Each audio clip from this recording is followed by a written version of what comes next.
Hello everyone, now I will show you how to set up your D-Link router.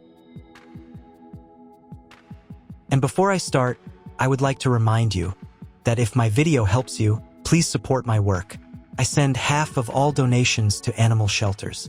All the details are in the description below. The first step is to turn on the router. Take the power adapter. Plug one end of the power adapter into a wall outlet. Connect the other end to the router.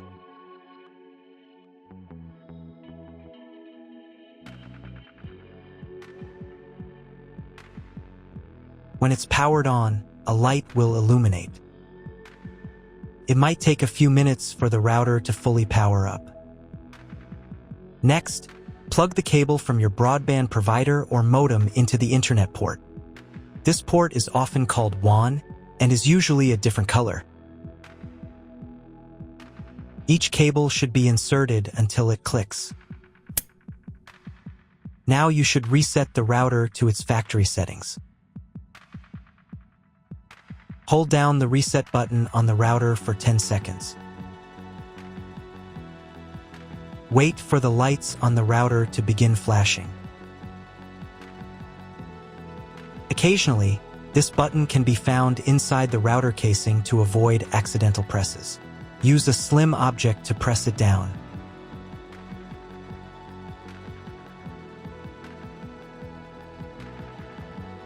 The router will reboot, resetting all the settings to their original factory defaults.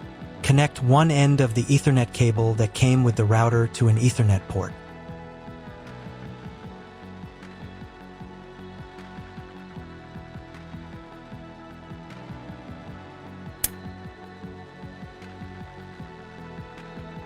Connect the other end to your computer or laptop's Ethernet port. Please wait a few minutes for connection. Awesome! Your router is now connected to your computer. Now you will need to set it up. Before we get started, I'll show you another way to connect the router in case you don't have an Ethernet cable or your computer doesn't have an Ethernet port. Simply plug in the router to the power adapter and connect the cable from your internet provider. This will turn on the Wi-Fi. If the router is new and hasn't been set up yet, the Wi-Fi network will be named after the router itself. Your router has a unique Wi-Fi network name and password printed on a label. Connect to it.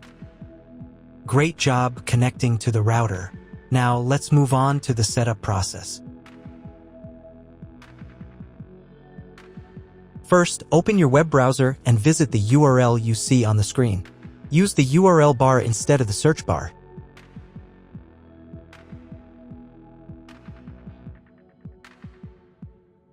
At the beginning, you will see a form with a login and password. Usually, it is admin and admin.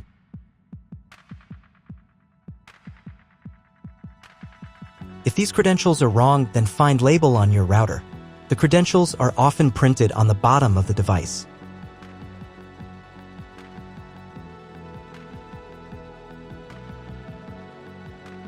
If none of this works, it means that your router has already been configured and someone has changed the login and password. If you can't find out the login credentials, just reset the router to factory settings. And then log into the router's personal cabinet using the standard credentials. If your router settings do not look like mine, it means that your router has a different firmware. I made a video for every firmware type. You can find all the links in the description down below. I want to warn you right away that there are many firmware versions and they may differ slightly. But don't worry, you will succeed. Just watch the video and follow the instructions. First, you need to change the default password for the router's admin panel.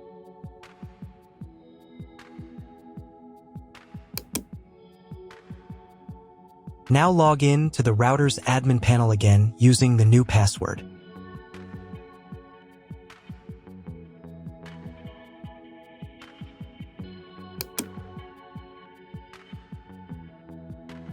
Here, you can change the router interface language.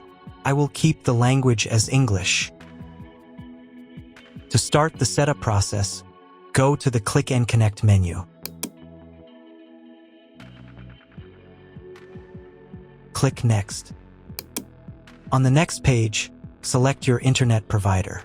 From the provider drop-down list, select your country and operator if you are going to configure a 3G network connection, or leave the manual value if you are going to configure a WAN connection of another type or want to specify all settings for your 3G WAN connection manually. Click Next.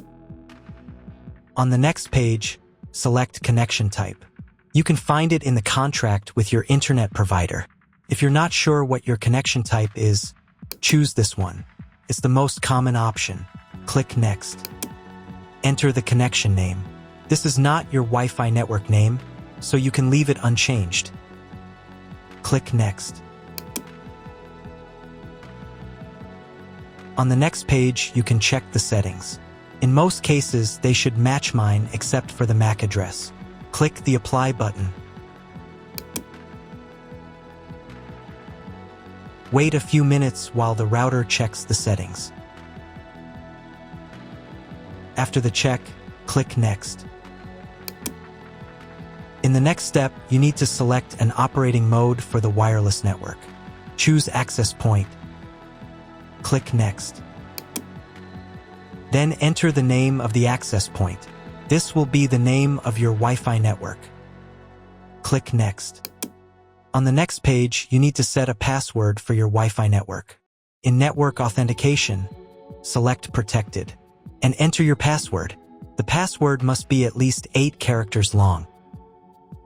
Click Next. Do the same for the 5G Wi-Fi access point if your router supports it. On the final page, you'll see all your Wi-Fi network details. Check them and save the settings. If you were connected to the router via Wi-Fi, reconnect to the network. If your ISP provides a service to IPTV, you can connect a set-top box directly to the router without using additional equipment. If you are not going to use IPTV, click Skip to Next. Click Apply to confirm the settings. Next, you need to reboot the router. To do this, select Save and Reboot.